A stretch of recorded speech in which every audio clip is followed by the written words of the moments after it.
Garry Kasparov will not look back on the London leg of the Intel World Chess Grand Prix Series with fond memories.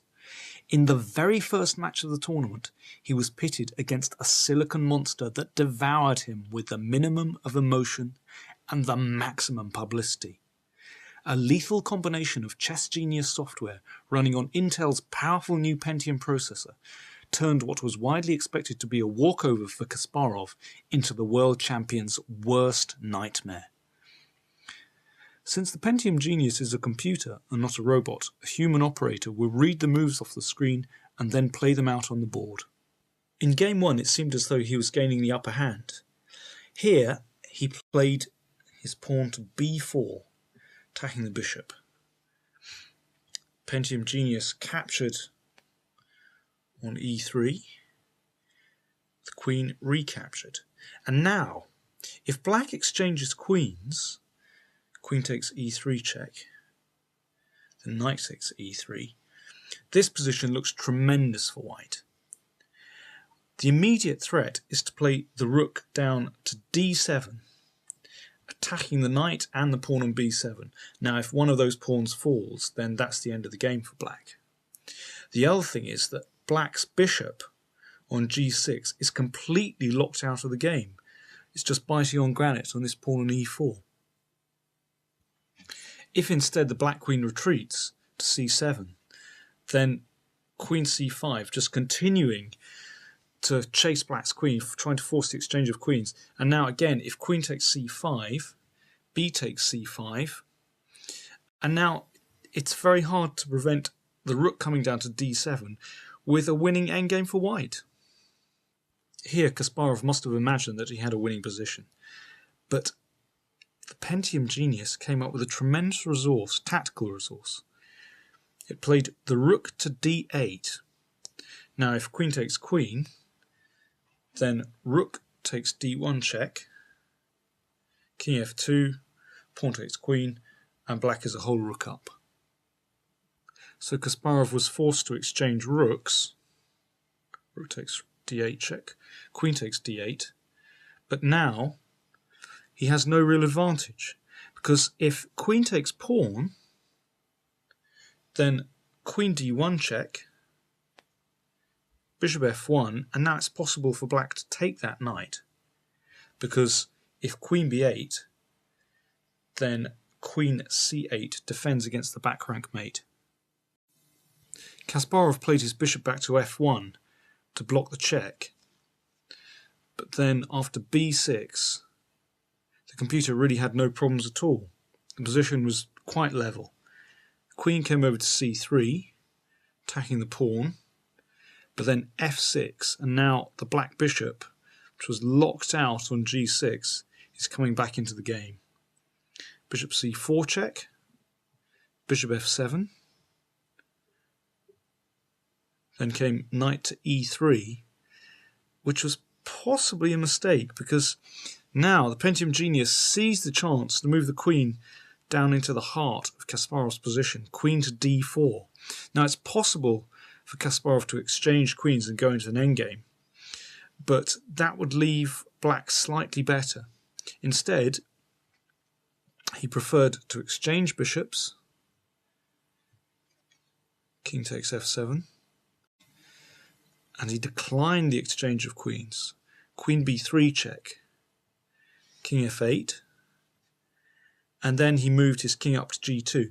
Now, I suppose that Kasparov imagined that this position would just be quite equal, but in fact, the Pentium Genius used the strong position of his queen on d4 to great effect here. It played queen to d2 check. And now, after king h3, I think that's a blunder, it found the very nice move queen to e2, attacking the pawn on f3. Now, the obvious way for white to defend that against that is to move the knight, but in that case there'd be a very nasty check on f1. So Kasparov played the knight back to g2. So now the pawn on f3 is defended by the queen on b3, and the check on f1 is blocked by the knight on g2. But now the king on h3 and the knight on g2 are very strangely placed indeed. The computer played the move h5. Now that's an excellent move. That's just cramping the white king, and now the king is looking a little bit uncomfortable stuck out on h3, and black is very active indeed. This queen on e2, tying white to the defense of the pawn on f3, is looking very dangerous. Queen e3. Now if Kasparov can exchange queens, then his position will be fine again. So then came the queen to c4, so that's keeping the queen very active and just hassling those queenside pawns as well. So queen to d2, defending the pawn. Still looks as though Kasparov might be okay, but then came a very powerful move, queen to e6 check. Now that's just highlighting the rather curious position of white's king on h3. If king h4, then g5 check, king takes h5, and now queen h3 is a lethal check.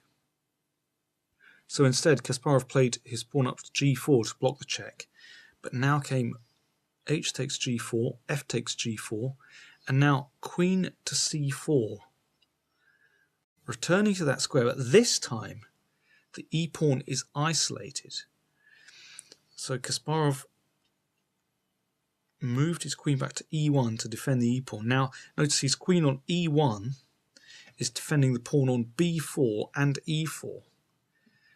The computer now found a very strong move, queen b3 check. So that's checking the king and attacking the a-pawn. Kasparov moved his knight back into the centre of the board, knight to e3. And now we all thought, well, these machines are normally very materialistic. It's bound to play queen takes a4 here. But in fact, it found a much stronger move.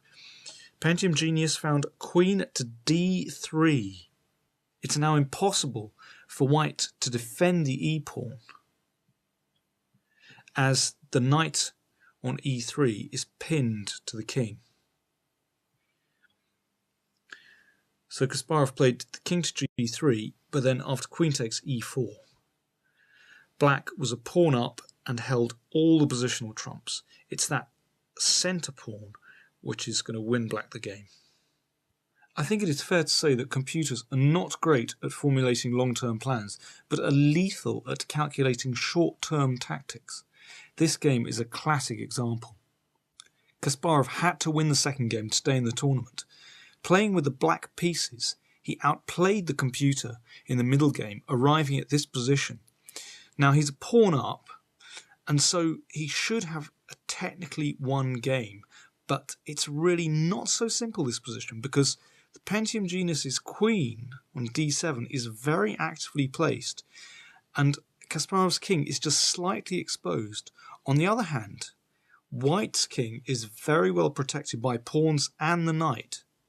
Now, Kasparov has this pawn on the outside, which he'd love to push down the board. But if the pawn comes to b4, then queen d3 check, and then queen takes knight.